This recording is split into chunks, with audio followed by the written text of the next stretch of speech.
ठाण्याच्या राजकीय, सामाजिक आणि सांस्कृतिक घडामोडींचं वर्तमान चित्र दाखवणाऱ्या ठाणे वर्तमानमध्ये मी नितीन बोरसे आपलं पुन्हा एकदा हार्दिक स्वागत करतो. सादर करीत आहोत आजच्या ठळक बातम्या.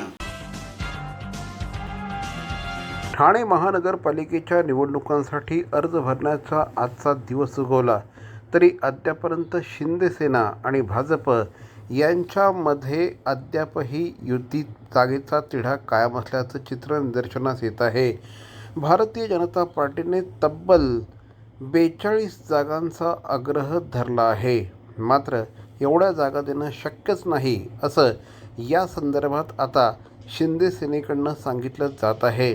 तर दुसरीकडे मुंब्रा परिसरातील काही जागा भारतीय जनता पार्टीच्या पदरात टाकण्याचा प्रयत्न देखील झाला.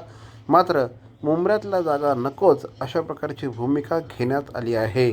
सध्या 2017मध्ये झालेल्या निवडणुकीमध्ये अनेक पक्षांतर झाली. ज्यावेळी शिंदे वेगळे झाले त्यानंतर आता शिंदे यांच्याकडची नगरसेवकांची संख्या 75पेक्षा जास्त आहे, तर भारतीय जनता पार्टीकडे 24 सिटिंग नगरसेवक आहेत. मात्र गेल्या काही वर्षांमध्ये भारतीय जनता पार्टीचा दबदबा चांगलाच वाढला आहे. त्यामुळे आता भारतीय जनता पार्टीची मागणी देखील वाढली आहे. त्यामुळे भाजपने अधिक जागांवर आपला दावा केलेला आहे. या पार्श्वभूमीवर आता नेमकी जागा वाटप होणार कसं याकडे सगळ्यांचंच लक्ष लागलेलं आहे.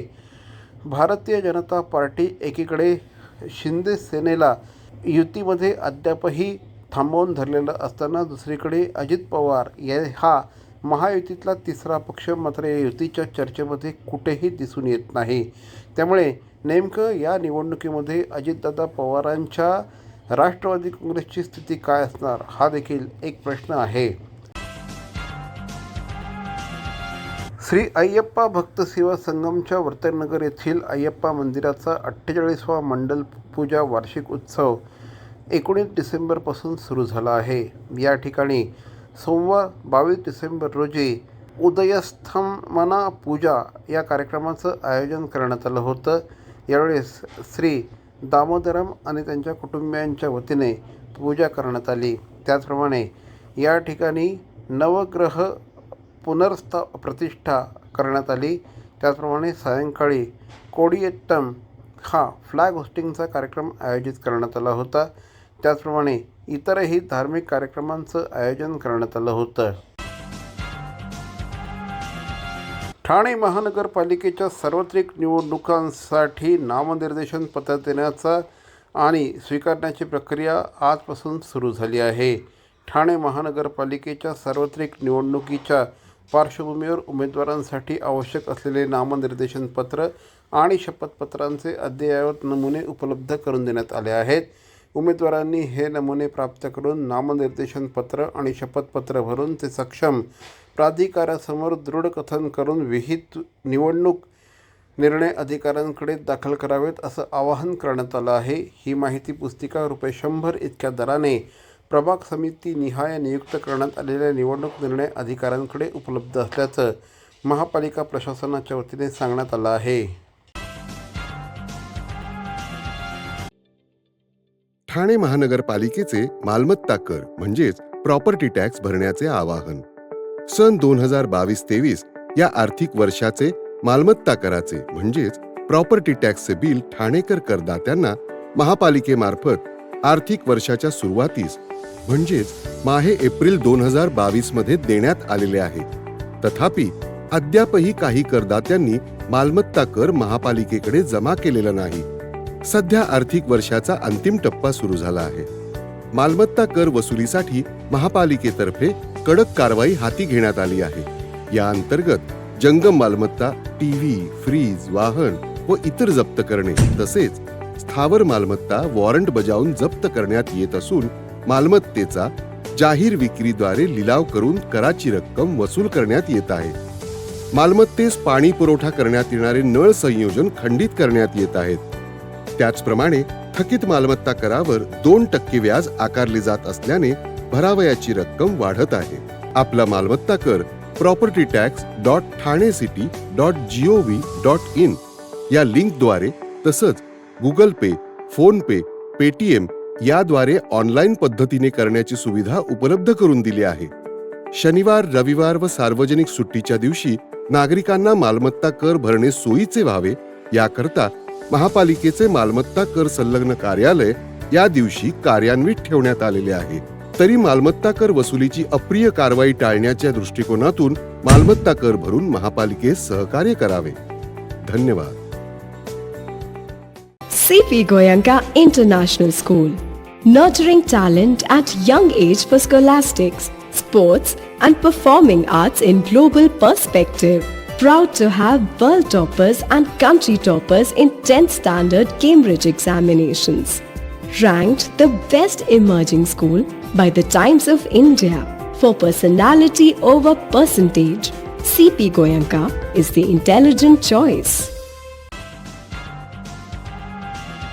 आगासन रोड परिसरामध्ये कुत्रा चावल्याच्या घटनेनंतर उपचार सुरू असताना 5 वर्षीय निशा शिंदे या चिमुकलीचा दुर्दैवी मृत्यू झाल्याची घटना गंभीर असून यामुळे महापालिका प्रशासन आणि सार्वजनिक आरोग्य यंत्रणेच्या कार्यपद्धतीबाबत प्रश्न उपस्थित होत असल्याचं श्री रोहिदास मुंडे यांनी म्हटलं आहे. या घटनेच्या पार्श्वभूमीवर प्रतिक्रिया देताना शिवसेना उद्धव बाळासाहेब ठाकरे कल्याण ग्रामीण विधानसभा प्रमुख श्री रोहिदास मुंडे या प्रकरणाची निष्पक्ष आणि पारदर्शक चौकशी होणं गरजेचं असल्याचं मत व्यक्त केलं आहे. 17 नोव्हेंबर रोजी घराबाहेर खेळत असताना एका पिसाळलेल्या कुत्रीने चिमुकलीवर हल्ला केला. त्यानंतर तातडीने डोंबिवली येथील शासकीय रुग्णालयात तिला दाखल करण्यात आलं. तेथे उपचार सुरू करून आवश्यक इंजेक्शन दिल्याची माहिती देण्यात आली. पुढील काही आठवडे तिच्यावर वैद्यकीय उपचार सुरू होते. 3 डिसेंबर रोजी तिचा वाढदिवस साजरा करण्यात आला. यावेळी तिची प्रकृती स्थिर असल्याचं कुटुंबियांना सांगण्यात आलं. मात्र 16 डिसेंबर रोजी 4थं इंजेक्शन दिल्यानंतर अचानक तिची प्रकृती बिघडली आणि रेबीजची लक्षणं दिसू लागली. परिस्थिती गंभीर झाल्यानंतर तिला मुंबईतील कस्तुरबा रुग्णालयात हलवण्यात आलं. मात्र तेथे पोहोचल्यानंतर तिची प्रकृती अत्यंत चिंताजनक असल्याचं सांगण्यात आलं. महापालिकेच्या सार्वत्रिक निवडणुकांची प्रक्रिया सुरळीत आणि पारदर्शकपणे पार पाडण्यासाठी महापालिकेची प्रशासकीय यंत्रणा सज्ज झाली असून राज्य निवडणूक आयोगाच्या मार्गदर्शक सूचनांनुसार निवडणूक विषयक प्रत्येक बाबीचं महापालिका आयुक्त तथा निवडणूक निर्णय अधिकारी सौरभ राव यांच्या मार्गदर्शनाखाली नियोजन करण्यात येत आहे.